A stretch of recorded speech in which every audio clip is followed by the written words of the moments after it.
नमस्कार दोस्तों, स्वागत है आप सबका। आज हम लोग भारतीय राष्ट्रीय आंदोलन का पार्ट 2 करने वाले हैं, जिसमें हम लोग अगले 50 क्वेश्चन को डिस्कस करेंगे। इससे पहले हम लोगों ने पार्ट 1 की क्लास में टॉप 50 इंपॉर्टेंट एमसीक्यूज़ को ऑलरेडी डिस्कस किया हुआ है। अगर आप चैनल पर नए हैं और आपने वीडियो को नहीं देखा है तो मेरे चैनल को सब्सक्राइब कर लीजिए और चैनल पर जा कर के हिस्ट्री प्लेलिस्ट में जाएंगे आप तो आपको पार्ट 1 वहाँ भारतीय राष्ट्रीय आंदोलन का मिल जाएगा, उसको भी आप जरूर देखिएगा। उसमें भी टॉप 50 इंपॉर्टेंट क्वेश्चंस हम लोगों ने ऑलरेडी कवर किए हुए हैं। आज हम लोग नेक्स्ट 50 इंपॉर्टेंट एमसीक्यूज़ को कवर करने वाले हैं, तो क्लास को एंड तक जरूर देखिएगा। हर एक क्वेश्चन आपके एग्जाम के रिगार्डिंग बहुत ही इंपॉर्टेंट रहने वाला है। तो चलिए स्टार्ट करते हैं बिना किसी देरी के आज की क्लास को।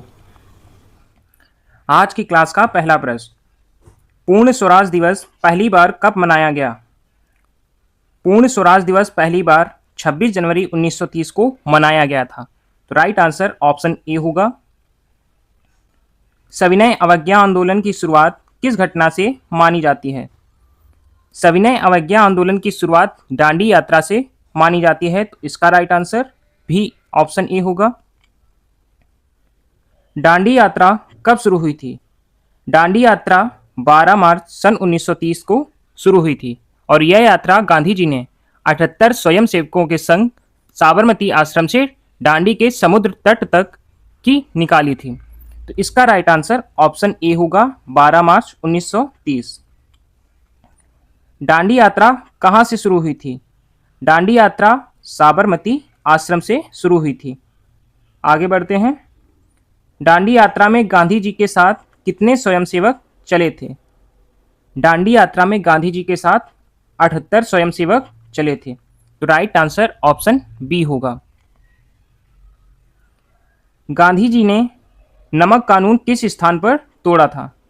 गांधी जी ने नमक कानून दांडी के समुद्र तट पर पानी को उबालकर नमक बनाकर तोड़ा था।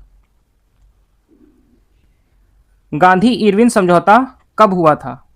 गांधी इरविन समझौता, जिसे दिल्ली समझौता के नाम से भी जाना जाता है, यह वर्ष 1931 में 5 मार्च को हुआ था। तो राइट आंसर ऑप्शन ए होगा, 5 मार्च 1931। गांधी जी किस गोलमेज सम्मेलन में शामिल हुए थे? गांधी जी द्वितीय गोलमेज सम्मेलन में शामिल हुए थे, जो 1931 को लंदन में हुआ था। तो राइट आंसर ऑप्शन बी होगा। पूना पैक्ट किस वर्ष हुआ था? पूना पैक्ट सन 1932 ईस्वी को पुणे की यरवदा सेंट्रल जेल में महात्मा गांधी और भीमराव अंबेडकर जी के बीच हुआ था। तो इसका राइट आंसर ऑप्शन सी होगा, सन 1932। पूना पैक्ट किन दो नेताओं से प्रमुख रूप से जुड़ा हुआ है? पूना पैक्ट प्रमुख रूप से गांधी जी और अंबेडकर जी से जुड़ा हुआ है। तो इसका राइट आंसर ऑप्शन ए है। कम्युनल अवार्ड किस ब्रिटिश प्रधानमंत्री ने घोषित किया था? कम्युनल अवार्ड रैमजे मैकडोनाल्ड ने घोषित किया था। तो राइट आंसर ऑप्शन बी होगा। कराची अधिवेशन 1931 किस बात के लिए प्रसिद्ध है? कराची अधिवेशन 1931 मौलिक अधिकार और आर्थिक कार्यक्रम के लिए प्रसिद्ध है। तो राइट आंसर ऑप्शन ए होगा। आगे बढ़ते हैं। कराची अधिवेशन 1931 की अध्यक्षता किसने की थी? कराची अधिवेशन 1931 की अध्यक्षता सरदार वल्लभ भाई पटेल जी ने की थी। तो right answer option A, Sardar Vallabh भाई पटेल होगा। भारत सरकार अधिनियम 1935 की प्रमुख विशेषता क्या थी?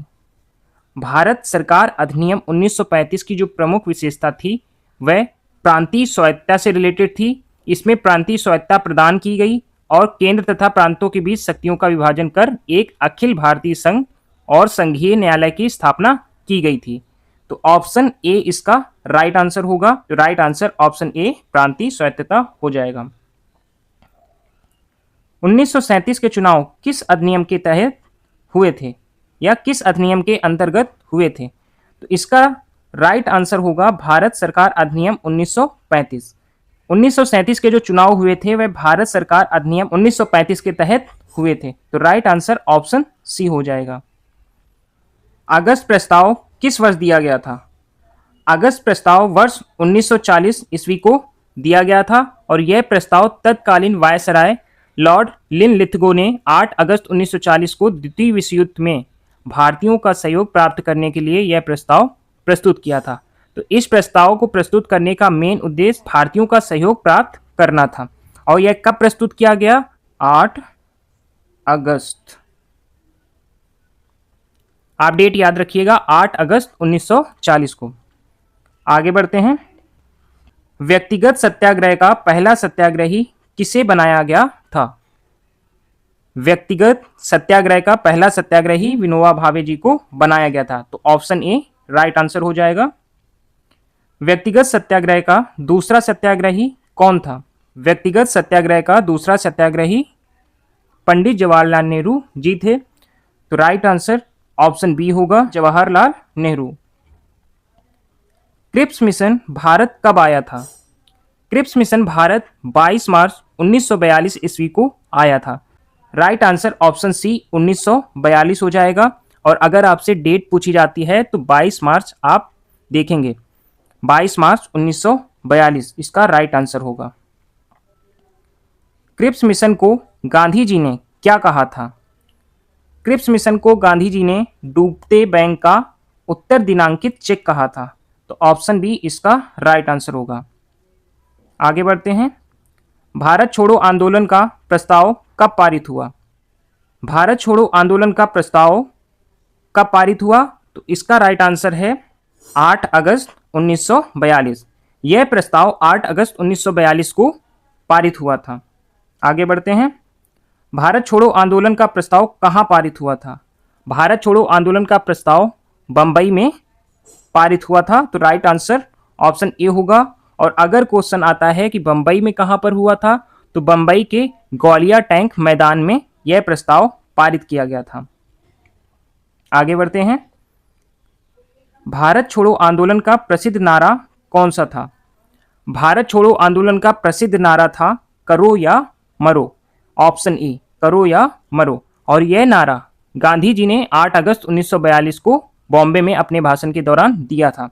कब दिया था? तो 8 अगस्त 1942 को बॉम्बे में अपने भाषण के दौरान दिया था। आगे बढ़ते हैं। भारत छोड़ो आंदोलन के दौरान बंबई में तिरंगा फहराने से कौन जुड़ी हैं? भारत छोड़ो आंदोलन के दौरान बंबई में तिरंगा फहराने से अरुणा आसिफ अली जी जुड़ी हुई हैं। तो राइट आंसर ऑप्शन बी होगा, अरुणा आसिफ अली। आगे बढ़ते हैं। भारत छोड़ो आंदोलन में किस दल ने ब्रिटिश युद्ध नीति के कारण सहयोगी रुख रखा था? भारत छोड़ो आंदोलन में किस दल ने ब्रिटिश युद्ध नीति के कारण सहयोगी रुख रखा था? तो राइट आंसर इसका ऑप्शन ए है, कम्युनिस्ट पार्टी। कम्युनिस्ट पार्टी ने भारत छोड़ो आंदोलन में ब्रिटिश युद्ध नीति के कारण सहयोगी रुख दिखाया था। तो राइट आंसर ऑप्शन ए हो जाएगा, communist party. Cabinet mission Bharat कब आया था? कैबिनेट मिशन वर्ष 1946 में भारत आया था। और डेट क्या थी? तो 24 मार्च 1946। 24 मार्च 1946 को कैबिनेट मिशन भारत आया था।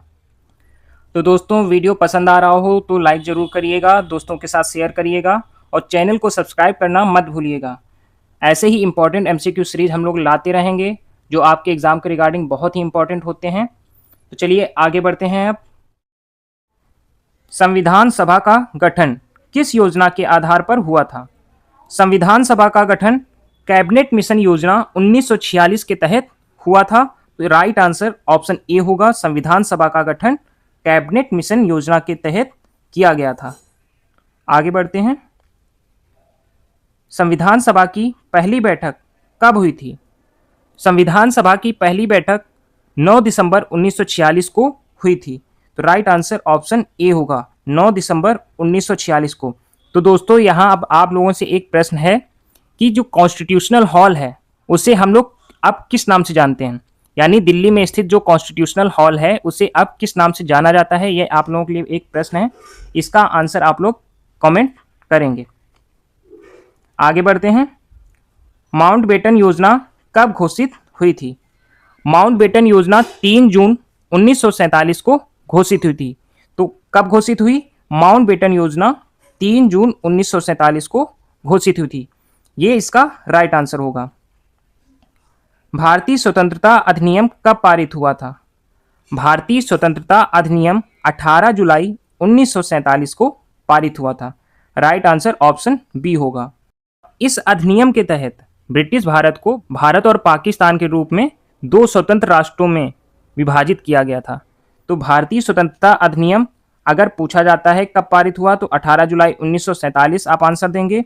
लेकिन इस अधिनियम के अंतर्गत क्या हुआ तो यह जानना भी जरूरी है। तो इस अधिनियम के तहत ब्रिटिश भारत को, यानी जो ब्रिटिश के अंदर में भारत था, उसको भारत और पाकिस्तान के रूप में दो स्वतंत्र राष्ट्रों में विभाजित किया गया था। आगे बढ़ते हैं। आजाद हिंद फौज से सबसे अधिक किस नेता का नाम जुड़ा है? आजाद हिंद फौज से सबसे अधिक सुभाष चंद्र बोस जी का नाम जुड़ा हुआ है। तो राइट आंसर ऑप्शन ए होगा। आजाद हिंद सरकार की स्थापना किस वर्ष हुई थी? आजाद हिंद सरकार की स्थापना वर्ष 1943 में हुई थी। वर्ष 1943 इसका राइट आंसर होगा। और अगर आपसे डेट पूछी जाती है तो आप डेट मेंशन करेंगे 21 अक्टूबर 1943। यह इसका पूरा आंसर होगा। अगर ईयर पूछा जाता है तो नॉर्मली आप 1943 यानी 1943 आंसर देंगे। आगे बढ़ते हैं। फॉरवर्ड ब्लॉक की स्थापना किसने की थी? फॉरवर्ड ब्लॉक की स्थापना सुभाष चंद्र बोस जी ने की थी। तो राइट आंसर ऑप्शन ए होगा। कांग्रेस के हरिपुरा अधिवेशन 1938 के अध्यक्ष कौन थे? कांग्रेस के हरिपुरा अधिवेशन 1938 के अध्यक्ष सुभाष चंद्र बोस जी थे। तो राइट आंसर ऑप्शन ए होगा। गांधी जी ने कांग्रेस के किस अधिवेशन की अध्यक्षता की थी? गांधी जी ने कांग्रेस के 39वें अधिवेशन यानी बेलगाम अधिवेशन की अध्यक्षता की थी। तो राइट आंसर ऑप्शन ए होगा। बेलगाम अधिवेशन किस वर्ष हुआ था? बेलगाम अधिवेशन 1924 ईस्वी को हुआ था। तो राइट आंसर ऑप्शन बी होगा। तो यह डेट क्या थी इसकी? तो डेट थी 28 दिसंबर 1924 को बेलगाम अधिवेशन हुआ था। Hindustan socialist Republican association army किससे संबंधित है? Hindustan socialist Republican association army क्रांतिकारी आंदोलन से संबंधित है। तो राइट आंसर ऑप्शन ए होगा। HSRA का गठन 1928 में कहाँ हुआ माना जाता है? HSRA यानी हिंदुस्तान सोशलिस्ट रिपब्लिकन एसोसिएशन का गठन कहाँ हुआ था? तो इसका गठन फिरोज शाह कोटला दिल्ली में हुआ था। तो राइट आंसर ऑप्शन ए होगा। HSRA का गठन फिरोज शाह कोटला दिल्ली में हुआ था। आगे बढ़ते हैं। काकोरी कांड किस वर्ष हुआ था? काकोरी कांड जो कि एक रेल की डकैती से संबंधित कांड था, तो यह कांड किस वर्ष हुआ था? यह कांड 9 अगस्त 1925 को हुआ था। तो इसका राइट आंसर ऑप्शन बी होगा 1925। डेट क्या थी? 9 अगस्त 9 अगस्त इसकी डेट थी। ईयर क्या था? 1925। तो राइट आंसर ऑप्शन बी 1925 होगा। आगे बढ़ते हैं। काकोरी कांड से कौन से क्रांतिकारी प्रमुख रूप से जुड़े थे? काकोरी कांड से मुख्य रूप से राम प्रसाद बिस्मिल जी और अशफाक उल्लाह खां जी जुड़े हुए थे। तो ऑप्शन ए राइट आंसर होगा। केंद्रीय विधानसभा में बम फेंकने की घटना किस वर्ष हुई थी? केंद्रीय विधानसभा में बम फेंकने की घटना वर्ष 1929 में हुई थी। तो राइट आंसर ऑप्शन बी होगा। केंद्रीय विधानसभा बम कांड से कौन जुड़े थे? केंद्रीय विधानसभा बम कांड से मुख्य रूप से भगत सिंह जी और बटुकेश्वर दत्त जी जुड़े थे। तो राइट आंसर ऑप्शन ए होगा। गदर पार्टी की स्थापना किस वर्ष हुई थी? गदर पार्टी की स्थापना वर्ष 1913 ईस्वी में की गई थी। तो राइट आंसर ऑप्शन बी होगा। दोस्तों, हर एक क्वेश्चन को सीरियसली आप अटेम्प्ट करिएगा। हर एक क्वेश्चन आपके एग्जाम के रिगार्डिंग इंपॉर्टेंट होने वाला है। अक्सर इनमें से क्वेश्चंस आपके एग्जाम में देखने को मिल जाते हैं, तो कोई भी क्वेश्चन आप मिस मत कीजिएगा, बिना स्किप किए एंड तक जरूर देखिएगा। गदर पार्टी का प्रमुख केंद्र कहाँ था?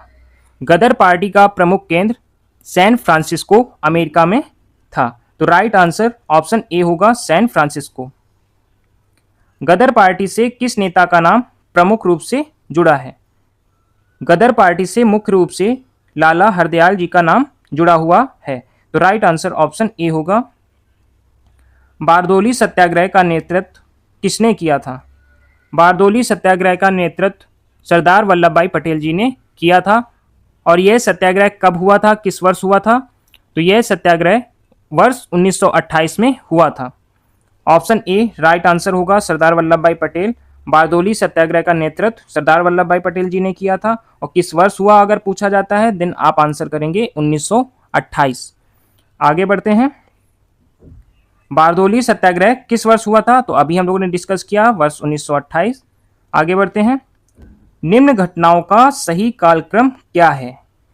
यह क्वेश्चन बहुत ही ज़्यादा इंपॉर्टेंट है, मोस्ट इंपॉर्टेंट क्वेश्चन है। अगर आप टाइम पीरियड नहीं याद रखेंगे तो इन क्वेश्चंस को करने में बहुत ही ज़्यादा प्रॉब्लम आपको फेस करनी पड़ेगी। तो ऐसे क्वेश्चंस के लिए आपको टाइम पीरियड पता होना चाहिए कि कौन सी घटना कब घटित हुई, तभी आप उसका सीक्वेंस बता पाएंगे। अब जैसे यहाँ पर दिया गया है साइमन कमीशन, प्रथम गोलमेज सम्मेलन, Cripps mission, CR formula. CR formula means C Rajagopalachari formula जो दिया गया था उसके बारे में बात हो रही है। तो सबसे पहले क्रम जानने से पहले हम लोग ईयर जान लेते हैं। साइमन कमीशन यहाँ बात हो रही है। साइमन कमीशन किस वर्ष आया था? तो यह वर्ष 1927 ईस्वी में आया था।